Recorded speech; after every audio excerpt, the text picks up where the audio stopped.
जेवण म्हणजे फक्त पोटभरणं नसून ते चविष्ट आणि आरोग्यदायी हवं. म्हणूनच साई जीवन कोल्ड प्रेस्ड ऑइल बनवलंय सर्वोत्तम शेंगदाण्यांपासून. ना केमिकल्स ना उष्णता, झिरो कोलेस्ट्रॉल आणि ट्रान्सफॅट फ्री. प्रत्येक थेंबात शुद्धता, चव आणि आरोग्य. म्हणजेच तुमच्या हृदयासाठी आणि कुटुंबाच्या आरोग्यासाठी उत्तम. आजच साई जीवन निवडा, कारण आरोग्याला शॉर्टकट नसतो.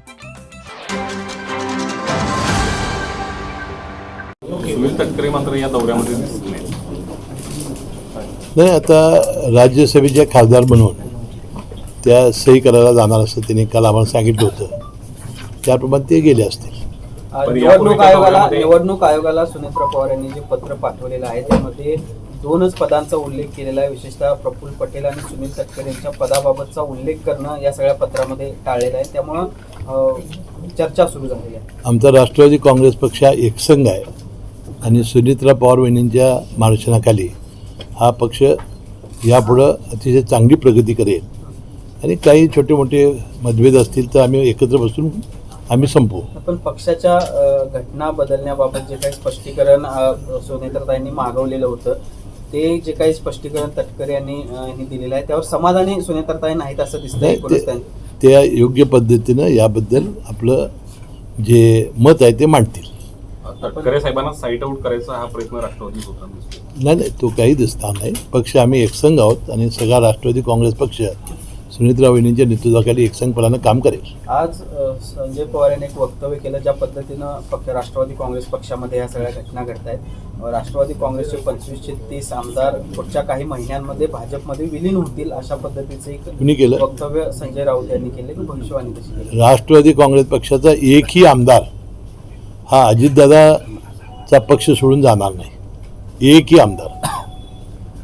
आता वास्तविक आपल्या संजय राऊतांनी आपले खासदार सांभाळावेत तेच बरेचसे चाललेले आहेत अशा बातम्या आम्ही ऐकलेल्या आहेत. पण ज्या पद्धतीनं परवा तटकरेंच्या मतदारसंघामध्ये अजित पवारांचा फोटो टाळला गेला किंवा ज्या घटना घडत आहेत त्यामुळे कुठेतरी तटकरेंच्या बद्दलची नाराजी त्याबद्दल आदित्यताई तटकरे यांनी खुलासा केलेला आहे आणि त्यांनी स्पष्टपणे सांगितलं की स्थानिक पातळीवरचं होतं आणि त्याबद्दलची दिलगिरी त्यांनी व्यक्त केलेली आहे. पण नेहमी अजितदादांच्या दिल्लीच्या दौऱ्यामध्ये तटकरे साहेब दिसायचे, मात्र आज सुनेत्राताई असताना सुद्धा ते मुंबईत आहेत आणि ताई दिल्लीत आहेत. नाही, असं नाही. आता सुनेत्रा वहिनी या राज्यसभेच्या खासदार आहेत. हे कायम असं नव्हतं.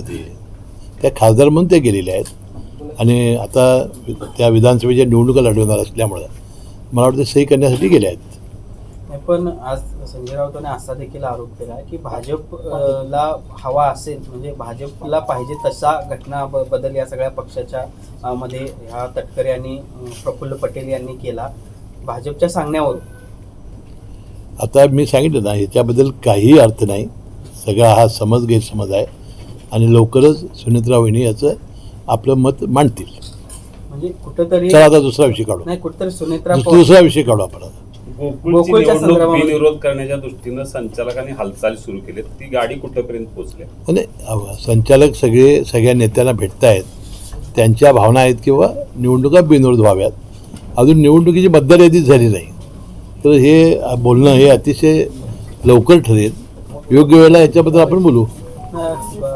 गोकुळच्या ज्या काही नवीन संस्था झालेल्या आहेत त्यांच्या काही संस्थांच्या बद्दल तक्रारी दाखल झाल्या तर त्यानुसार चौकशी समिती देखील नेमली गेलेली आहे.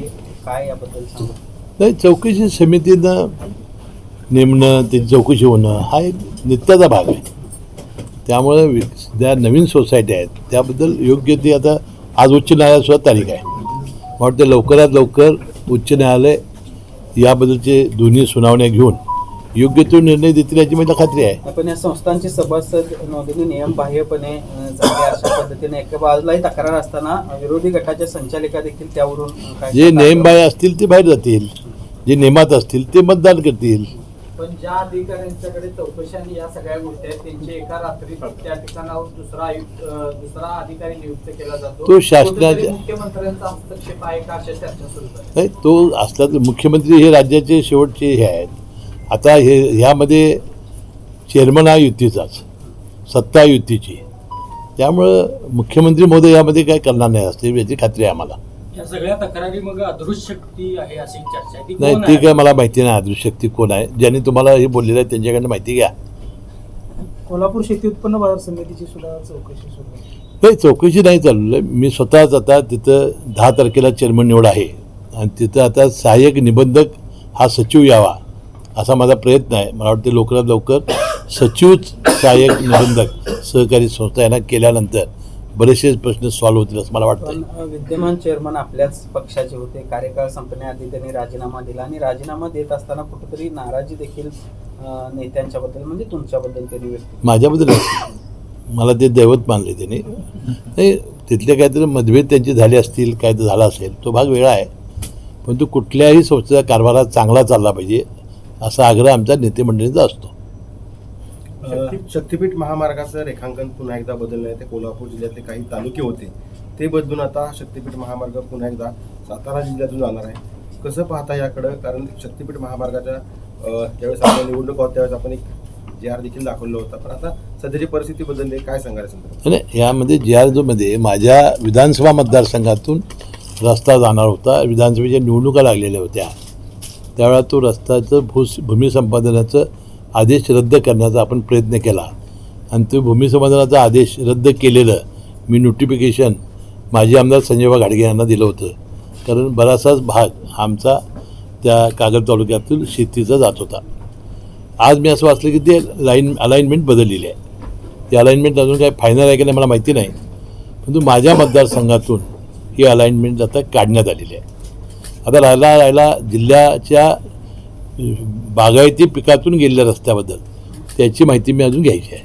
करवीर, पन्हाळा, शाहूवाडी याचा समावेश असल्याचं बोललं जातं. हे खरंच आहे? तुमच्याकडे अशी माहिती आलेली आहे? आणि आज सगळ्या प्रसिद्ध माध्यमामध्ये आलेलं आहे की अशी अलाइनमेंट झालेली आहे. अजून काय माझ्यापर्यंत ती माहिती आली नाही. GR सुद्धा निघाला अलाइनमेंट चेंजचा. आता तिथल्या शेतकऱ्यांची काय मागणी आहे? आता चंदगडच्या विधानसभेच्या आमदारांनी सांगितलं की आमच्या चंदगडला पाहिजे आहे, अशी काय मागणी आहे विधानसभेच्या तिथल्या सदस्यांची, जनतेची? ते आता अलाइनमेंट झाल्यानंतरच लक्षात येईल आपल्याला. आता बदललेले अलाइनमेंटला तुम्ही समर्थन करताय की विरोध करताय? आणि मी असं कुठं म्हटलं? आम्ही आमच्या मतदारसंघातून ते नसावं असा लोकप्रतिनिधी माझा प्रयत्न होता. पण जे बदललेले अलाइनमेंट ज्या तालुक्यात नाही गेलंय तिथल्याही काही शेतकऱ्यांचा विरोध आहे. मग आपण आता विरोध असेल तर त्यांनी तो करावा ना. आता माझा लोकप्रतिनिधी म्हणून माझ्या मतदारसंघाची जबाबदारी होती ती पार पाडलेली आहे. आता जिल्ह्याचा नेता म्हणून आता जेव्हा हे शेतकरी भेटतील आणि फार मोठं नुकसान होणार असेल तर आम्ही मुख्यमंत्री महोदयांना भेटू. पण चंदगडच्या आमदारांना वाटतं की चंदगडमध्ये हेलिकॉप्टरचा कारखाना यायला पाहिजे, रेल्वेचा कारखाना यायला पाहिजे, शक्तीपीठ तिथून जायला पाहिजे. मग तिथला विकास जास्त होणार आणि इकडे कमी होणार असं नाही. तसं नाही, त्यांची मागणी आहे. त्यांनी तो रस्ता तिकडं करावा अशी मुख्यमंत्र्यांकडून मला वाटतं चंदगडला तो रस्ता नेलेला आहे. साहेब, नरहरी झिरवाळच्या संदर्भातली बैठक झाली होती, त्या बैठकीला आपण उपस्थित होतो. काय पक्षाची भूमिका मी त्या बैठकीला हजर नव्हतो. मुख्यमंत्री महोदयांनी ज्यावेळा स्पष्टीकरण दिलं त्याला मी उपस्थित होतो. मुख्यमंत्री महोदय असं म्हणाले की झिरवळ साहेबांनी मला फोन केला होता, 3-4 व्हिडिओचं एकत्रीकरण करून तोडून मोडून हे दाखवण्यात आलेलं आहे. तर त्यावेळा मुख्यमंत्री म्हणाले की याची सत्यता आम्ही तपासून बघू. राज्यामध्ये खूप मोठ्या प्रमाणावरती अवकाळी पाऊस पडतोय, शेतकऱ्यांचं खूप मोठ्या प्रमाणावरती नुकसान होतं. कसं पाहता? कारण कोल्हापूरला देखील या 4-5 काल मंत्रिमंडळाच्या बैठकीमध्ये त्याबद्दल चर्चा झाली. तात्काळ मुख्यमंत्री महोदयांनी पंचनामे करण्याचे आदेश दिलेले आहेत. दरवर्षी आपण उन्हाळ्यात बघत असाल की हवामानामध्ये बदल फार मोठ्या प्रमाणात होत आहेत. पाऊस, अवकाळी पाऊस, गारपीट यामुळे शेतकऱ्यांचं नुकसान होतं आहे. आणि ज्या वेळेला असं नुकसान झालं आहे त्यावेळेला केंद्र सरकारच्या निकषाप्रमाणे त्यांना प्रचंड भरपाई देण्याचं काम हे सरकारनं केलेलं आहे. आता जिल्हा बँकेची परिस्थिती, आता पीक कर्जमाफीची जी घोषणा होती जून महिन्यात, काय परिस्थिती जिल्हा बँकेची पीक कर्जमाफी संबंधित? त्याने आता पीक कर्ज जे आहे ते दरवर्षी आमचे शेतकरी हे प्रामाणिकपणानं भरत असल्यामुळं हे 90, 92, 95% वसुली आहे. त्यामुळे थकबाकीचं प्रमाण आमच्याकडे कमी आहे. परंतु प्रोत्साहनपर जे अनुदान देण्याचा निर्णय शासनाने घेतलेला आहे तो 50,000 रुपये. त्यामुळं आपल्या शेतकऱ्यांना चांगली मदत मिळेल. जिल्ह्यामध्ये जे आता गर्भलिंग निदानचं जे रॅकेट होतं गेल्या आठवड्यात ते उद्ध्वस्त झालेलं आहे. काय कोल्हापूर जिल्ह्याकडे आपल्या सगळ्या गोष्टी माहिती आहेत, हे अधिक अशा पद्धतीने होऊ नये यासाठी काय तुम्ही त्या पुढे? नाही, आता काय याच्यामध्ये प्रबोधन हा सगळ्यात मार्ग महत्त्वाचा आहे. आता हे गर्भलिंग निदान का होतं आहे की मुलगा पाहिजे मुलगी नको. वास्तविक मुली किती चांगल्या आहेत हे अनेक वेळा आता पालकांना सिद्ध झालेलं आहे. खरं मुलगाचा ठास यामुळे ह्या गोष्टी होत आहेत. वास्तविक आता समाजामध्ये मुली आणि स्त्रिया या किती प्रभावीपणाने काम करतात हे समोर आलेलं आहे. आणि आईवडिलाबद्दल जास्तीत जास्त प्रेम हे मुलींनाच असते, मुलांना फार कमी असते. आणि ते प्रबोधनानं आता आपण लोकांना सांगितण्याची गरज आहे. साहेब, खरं तर या देशामध्ये सोन्याचा धूर निघत होता असे पूर्वज सांगत होते, इतिहासामध्ये नोंद आहे. पण हा धूर इंग्रज आणि मुस्लिमांना भगवत नव्हता असं एक वेगळं स्टेटमेंट चंद्रकांत दादा पाटलांनी कन्हेरी मठावर केलं आहे. या संदर्भात काय वाटतं तुम्हाला? मी काय ऐकलेलं नाही त्यांचं, मी त्यांचं निवेदन ऐकलेलं नाही. भाषणामध्ये आणि चंद्रकांत दादा पाटील हे मुक्त विद्यापीठ असल्यामुळं थँक्यू. नाही साहेब, एक प्रश्न आहे. राज्यामध्ये सध्या खरातांचं खूप मोठं प्रस्त पाहायला मिळतंय. असं कसं तुम्ही पॉलिटिशियन आहात, नाही, नाही. नेत्यांची देखील त्याच्यामध्ये नाव आहेत. काय कसं नाही नाही, पाहता? अंधश्रद्धा ह्या कधी वाईटच. शेवटी आपल्याला माहिती आहे की दाभोळकरांनी आपलं आयुष्य यासाठी घालवलं, अंधश्रद्धा निर्मूलनासाठी.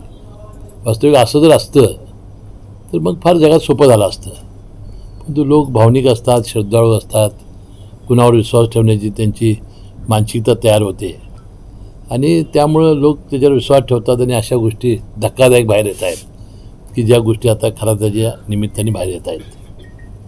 लोकांनी विश्वास ठेवला असता तर चाललं असतं. नेते मंडळी देखील विश्वास ठेवतात. शेवटी नेते मंडळी सुद्धा माणसंच आहेत ना. नाही, विशेष म्हणजे साहेब त्यांच्या मुलाच्या लग्नाच्या पत्रिकेमध्ये नेत्यांची ते काय नावं, आता मुख्यमंत्र्यांची नावं ते आहेत. ते काय त्यांचा दोष नाही. आता आमच्या लग्नात सुद्धा कार्यकर्ते आमची नावं घालतात, तो काय त्यांचा दोष नाही. त्या पत्रिकेत नावं असणं, एखाद्या त्याच्यावर फोटो असणं, ह्याला आपण दोष देत नाही.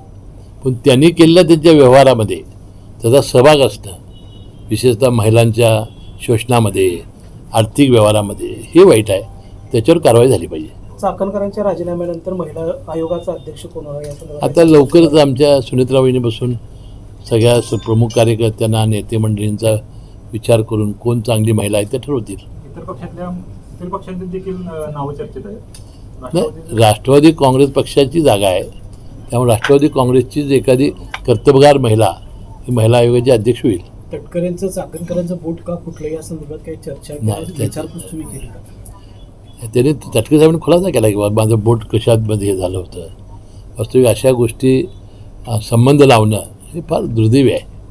साहेब, काय म्हणा, दादा गेल्यापासून रोहित पवार ज्या पद्धतीनं राष्ट्रवादीवर टीका करतायत, म्हणजे विशेष करून पटेल आणि तटकरे साहेबांच्यावर, त्यांना कोणच काय उत्तर देत नाही. काल सूरज चव्हाण आमचे तरुण युवकांचे अध्यक्ष यांनी काल त्याच्याबद्दलचा स्पष्टीकरण दिलेलं आहे आणि हे कसं चालू आहे हे त्याचं सविस्तरपणानं त्यांनी पत्रकार परिषद घेऊन सांगितलेलं आहे. पार्थ पवार आणि एकूणच दोघे भाऊ एकदम शांत आहे, याच्यावरून सुद्धा सध्या राजकारण चालू आहे की पवार कुटुंबियांकडून काय बोललं झालं नाही. हे बोलतील ना. आता बघा 2 महिने झाले जाऊन आणि इतका मोठा धक्का होता, सावरायला सुद्धा थोडा वेळ लागेल. एका बाजूला बारामतीची पोटनिवडणूक बिनविरोध होण्यासाठी प्रयत्न करत असताना काही नेते मंडळी मात्र ही बिनविरोध होणार नाही अशा पद्धतीची वक्तव्य करतायत. विशेषतः हाके किंवा अन्य मंडळी निवडणूक लढवण्यावर ठाम दिसत आहेत. नाही, आमची अजूनही विनंती आहे की एखादा नेता ज्यावेळी जातो त्यावेळेला ज्या पोटनिवडणुका होतात त्यावेळेला बिनविरोध करण्याची प्रथा अनेक वर्षापासून आपल्या महाराष्ट्रामध्ये आहे.